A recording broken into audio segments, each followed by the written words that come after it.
Não querem catar o contexto daquela época para colocar nessa época. Os apóstolos já edificaram casa, já foram martirizados, ou casa que são as igrejas, comunidades, e uma sede.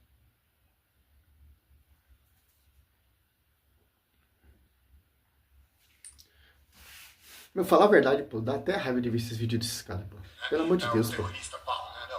Ele está simplesmente falando do dano que Paulo causava à igreja, ou seja, aos próprios cristãos, quando ele perseguia fisicamente, né, e pessoalmente os cristãos nessa época em que Paulo ainda era chamado de Saulo e ele não era cristão ainda, né? Atos 12:5 vai dizer o seguinte: Pedro, pois, estava guardado no cárcere, mas havia oração incessante de Deus por parte da igreja a favor dele. Então quem estava orando por Pedro era justamente a igreja. Óbvio que não está falando só de uma instituição, de uma hierarquia, né? Aqui falando do termo igreja, e muito mesmo está falando do templo, né? Como se o templo tivesse vida própria, né?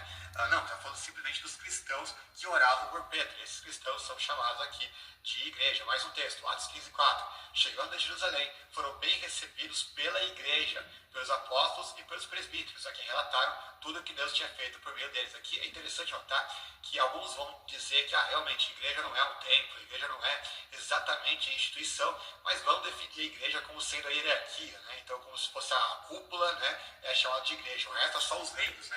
Que esse Vou texto... dar um pause aqui, porque é muita patifaria desse canal. Você pega aqui 1 Timóteo 3,15.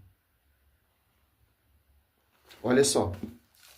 Ali, então, qualquer pessoa sabe que ali são os cristãos que estão edificando as comunidades, estão reunidos nas casas ali, orando, porque a igreja não tinha sido edificada ainda, certo?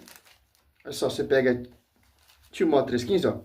Todavia, se eu tardar, quero que sabe, como deve portar na casa de Deus, que é a igreja de Deus vivo, coluna, sustentáculo da verdade.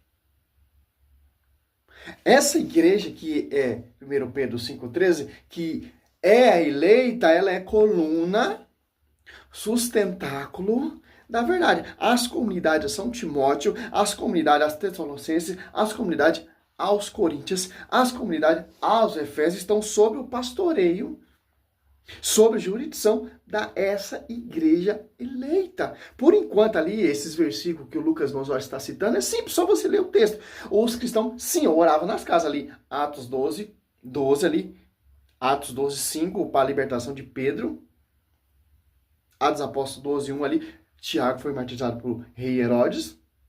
A igreja orava, porque a igreja primitiva ali, na sua raiz, plenitude ali, no comecinho, quando desce o Pentecostes, não tinha um templo edificado ainda.